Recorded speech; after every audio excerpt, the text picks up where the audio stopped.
Wichita, Kansas, early 1970s.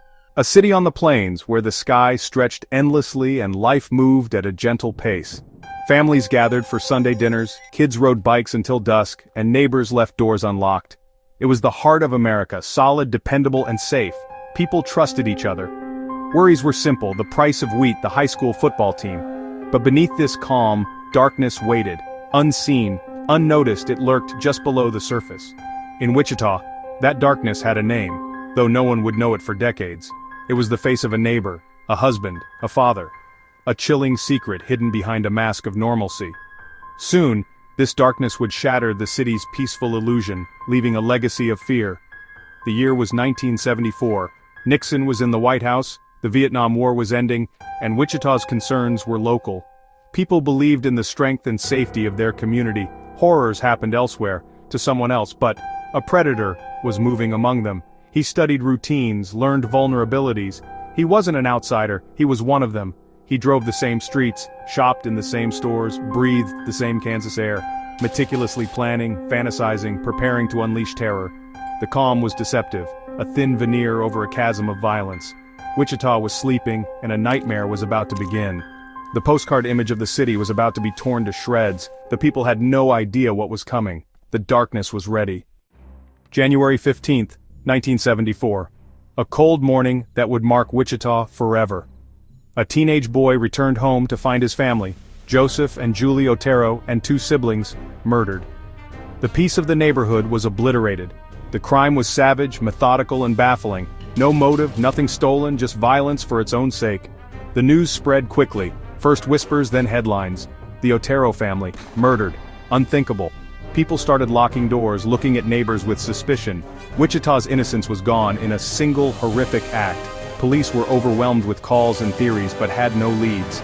The killer left no trace, just a chillingly patient, ruthless crime scene. The victims were bound. The killer took his time. This was not a crime of passion but of cold calculation. The randomness was terrifying. If it could happen to the Oteros, it could happen to anyone. The city's sense of safety was shattered. Investigators chased every lead but the killer vanished like a ghost. The Otero murders left a deep wound on Wichita's psyche, and it was only the beginning. The shadow over the city was permanent. A dark presence had announced itself. Wichita's nightmare had just begun. As the shock of the Otero murders faded into dread, the killer made his next move. In October 1974, a letter arrived at the Wichita Eagle, hidden in a library book. The letter detailed the Otero crime scene. Information only the killer could know. It was a boast, a demand for recognition. He named himself BTK, Bind, Torture, Kill. He wanted infamy, not just anonymity.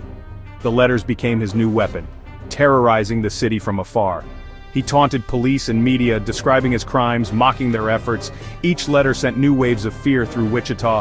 He was everywhere and nowhere, his words a chilling reminder, his pattern, a brutal crime, silence, then a letter or package. He left poems, crude drawings, clues, turning his crimes into a public spectacle. In 1977 he killed again, Shirley Vian and Nancy Fox. With each murder, his confidence grew. He believed he was untouchable, savoring the chaos he created. The taunts were psychological warfare against the city. BTK became synonymous with fear. He was a boogeyman made real, haunting headlines and homes alike. Wichita was under siege, and the killer was in control. The city's terror was his triumph. While Wichita lived in fear, BTK lived a life of stunning normalcy. His name, Dennis Rader, husband, father, church council president, Boy Scout leader. He worked for ADT, installing alarm systems for the terrified. Later he became a compliance officer, known for his strictness and attention to detail. Outwardly, he was a pillar of the community. This double life was his perfect camouflage. Who would suspect Dennis Rader, the man who measured grass, attended church, coached baseball? He compartmentalized his life with chilling efficiency. The monster was not a shadowy outsider. He was the man next door. Rader used his authority to observe, to blend in, to hunt. For years he maintained this balance. Family man by day, predator by night. BTK's reign rewired Wichita's social fabric. The city became a prison of anxiety. No one felt safe. People bought locks, guard dogs, alarm systems, sometimes from Rader himself. The psychological toll was immense. Children grew up with BTK as a real-life boogeyman. The killer destroyed trust, forcing a generation to live in fear. Even when the killing stopped, the fear lingered. Wichita was haunted by a ghost forever changed. After Dolores Davis's murder in 1991, BTK vanished. The killings and letters stopped. The city was left with uneasy peace. The case grew cold but never forgotten. For 13 years there was nothing. No crimes, no clues. Detectives never gave up, hoping for a break. Advances in forensic science yielded no answers. The trail was frozen. Meanwhile, Dennis Rader lived quietly, raising a family, blending in. The monster was not gone, just sleeping, waiting for the perfect moment to return.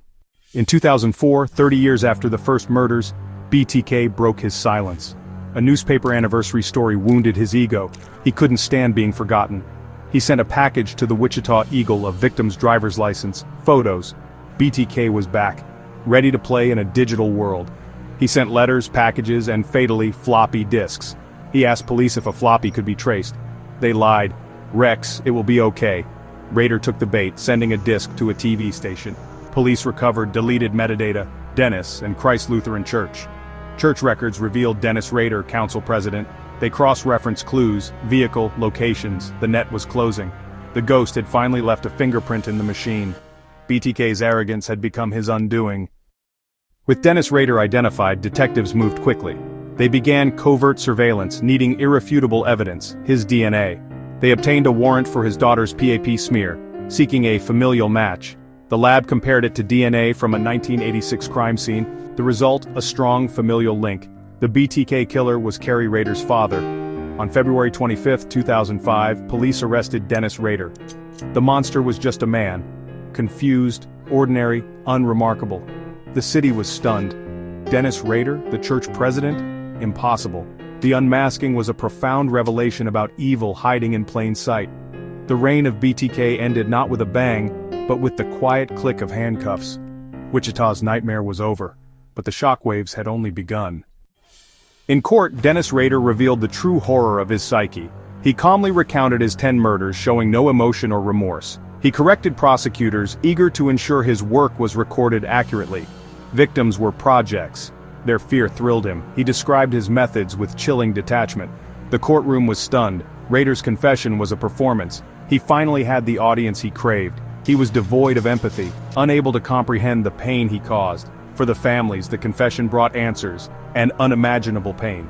Rader was exposed, a cold, empty man, hiding monstrous evil behind a mask of respectability. With Rader sentenced to 10 life terms, the BTK saga ended legally but not emotionally. Wichita exhaled after 3 decades of fear. Memorials were held, the community grieved and honored the victims. For families, the trial brought answers but also deep pain. Rader's own family was shattered by the truth. The BTK case is a chilling lesson evil can hide behind the most ordinary faces. It's a testament to law enforcement's persistence, 30 years of relentless pursuit. In the end, old-fashioned police work and new technology unmasked the killer. The story unsettles us because the line between ordinary and monstrous is so thin. Rader was woven into the community. His story forces us to question the masks people wear. The BTK tale is a dark mirror reflecting our deepest fears. What other secrets hide in plain sight? What part of this story disturbs you most? Let's continue the conversation.